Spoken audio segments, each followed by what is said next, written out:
Hey, everybody, and welcome. Today, we're diving into something that I think is super relevant to a lot of you. We're going to be talking about workaholism. Mm-hmm. And I know this is something that you guys are interested in because my inbox has been blowing up. You sent me so many articles, so much research, and I know you want to know, like, what really is workaholism? How do you know if you just have, good old-fashioned ambition or if it's something more than that? And how much is this always-on work culture, really messing with us? Yeah, I mean, it's the question I think on everyone's mind these days, Right. and for good reason. It seems like more and more the lines are getting blurred between, being dedicated and then something a little more intense. Yeah, and I Yeah. feel like there's no, easy test, right? Right. But you sent in some studies that were really eye-opening. Mm-hmm. There was one in particular from the University of Bergen that found that something like 15% of workers all over the world, like globally, might be workaholics, Wow. which is a lot of people. It is a lot. And it's interesting about that study in particular is that they really emphasize that it's not just about how many hours you work, but that workaholism is really about this compulsion, this inner drive that makes it hard to disconnect, even when you're not, technically on the clock. Okay, so it's like, what's the engine, not just like how much you're outputting. Exactly. And one of the articles that you sent in actually defined it as being overly concerned about work, driven by an uncontrollable work motivation, and investing so much time and effort into work that it actually starts to impair other important areas of your life. Yeah. So it's not just loving your job, it's this inability to turn it off. Exactly. Exactly. Think of it this way.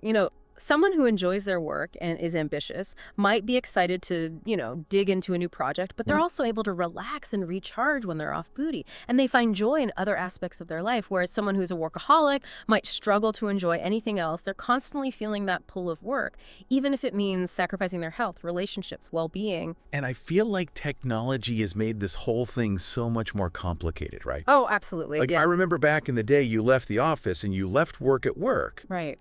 But now, we've got emails at all hours, Slack messages during dinner. It's like the line is completely vanished between work and personal life. One of the articles even called it techno stress. Is that a real thing, or is that just, Oh, it's very real. Okay. It's very real, and it's, I think a big factor in this rise in workaholism that we're seeing, that constant connectivity, the expectation to be available 24/7, it really creates this perfect storm for those tendencies to come out. It's like having, a delicious cake in front of you 24/7. It's much harder to resist when it's always right there, Oh, that's a good analogy. you know? Yeah. And that is what we're supposed to be doing, Yeah. resisting. Yeah. But I think the counter argument, and I'm curious if you've gotten this too, is what if you really do just love what you do? Right. Like, what if it doesn't feel like work? How do you detangle that? Where does it become not okay? That's where understanding the difference between workaholism and healthy ambition is so crucial. Hmm. And one of the sources you sent actually did a really great job kind of breaking this down. Okay. And that ambition, true ambition, is about, finding joy in the process of striving towards a goal. Hmm. You're engaged, you're productive, but you're not letting it consume. Right. You still see the bigger picture. Your well-being, your relationships, those are still important. Yeah. But then workaholism. Workaholism oftentimes stems from a different place. Maybe it's a fear of failure. Maybe it's a need to prove yourself. Maybe it's even, using work as a way to avoid dealing with other things in your life that might be uncomfortable emotions, situations. It's like, they're almost afraid to stop. Yeah, it's like constantly chasing a moving target. Like if I just achieve this, then I'll be happy, then I'll be worthy. But Yeah. that sense of fulfillment, It's fleeting. it's so fleeting. There's always going to be another goalpost, another deadline. Yeah. And in the meantime, you're missing out on life, Oh, right? exactly. Exactly. Like one of the articles even used that phrase, running on a hamster wheel, Oh, yeah. which I thought was so... It paints such a good picture. It does. It does. Because it's like you're working hard. You might even be achieving things, Right.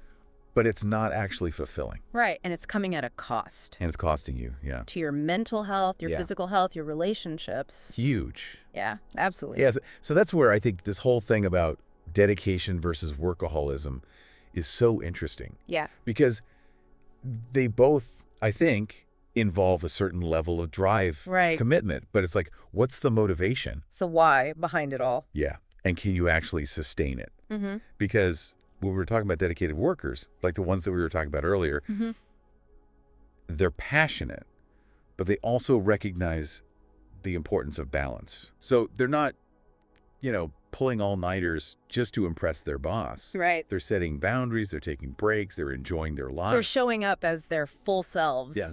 in all areas of their life. And get this, one study actually found that this more balanced approach makes you more productive Of course. and creative in the long run. Because when you're burnt out, you're not doing your best work.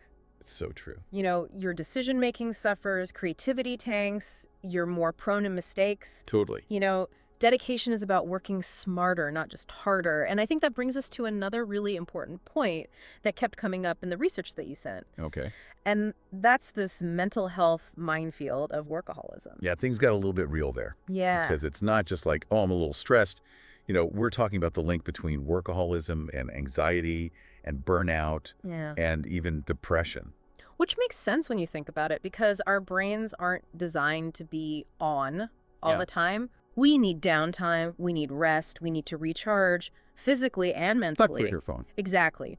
And when you're constantly pushing yourself, ignoring those needs, something's got to give, and that's often when these mental health challenges really come into play. And it's not just us, right? Yeah. Like, it affects the people around us, too. Oh, 100%. In fact, one of the articles mentioned how workaholism can seriously impact relationships, Oh, yeah. When you're so preoccupied with work, maybe you're canceling plans last minute or you're bringing that stress home. They're bringing work home.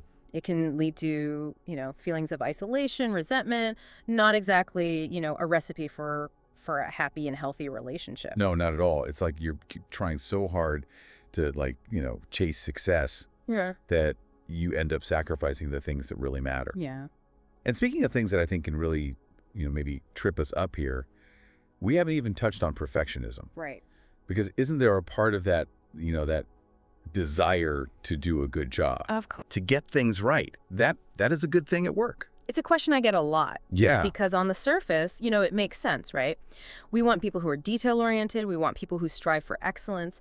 But the thing about perfectionism, especially when it's taken to an extreme, is it can actually fuel workaholism and ultimately hold us back. Wait, really? I always thought of it as like a superpower, like going the extra mile, dotting your I's, crossing your T's. Right, but that pursuit of flawlessness, that need for everything to be just so, it can send us down this rabbit hole of endless revisions and procrastination and analysis paralysis, where we're so afraid of making a mistake, of not meeting this impossible standard, that we end up, spinning our wheels instead of actually making any real progress. So it's almost like aiming for perfect makes you imperfect. Exactly. And Yeah. and the sources you sent really highlight this idea that perfectionism often comes with this fear of failure, this need for external validation. It's not that we're working hard because we genuinely love it, we're working hard to prove ourselves, to Right. avoid criticism, Right. to quiet those inner voices of self-doubt.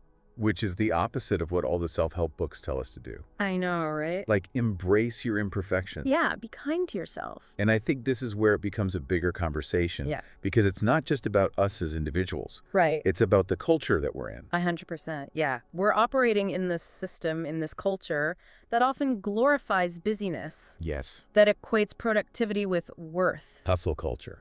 Exactly. Always grinding, always striving, always on. And let's be honest, social media doesn't help. Oh my gosh. No. Because now Everyone's killing it. it's this highlight reel. Yeah, it's like everyone's got the side hustle, they've got the dream job, everything's perfect. And it creates this pressure cooker of comparison. Oh, yeah. This feeling like you're constantly falling behind. Hey. Totally. Yeah. So what's the antidote?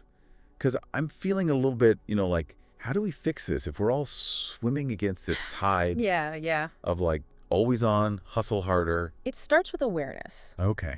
Recognizing that those external pressures exist, Mhm. that they are influencing us, our thoughts, our behavior, and then it's about consciously choosing to challenge those messages, Oh, I like that. to redefine success on our own terms. So maybe success isn't working 80 hours a week Right, or, achieving this arbitrary definition of perfect. right. But it's more about finding that rhythm Finding that sustainable rhythm, yeah. where you can, pursue your goals without sacrificing your well-being, Absolutely. your relationships, your joy.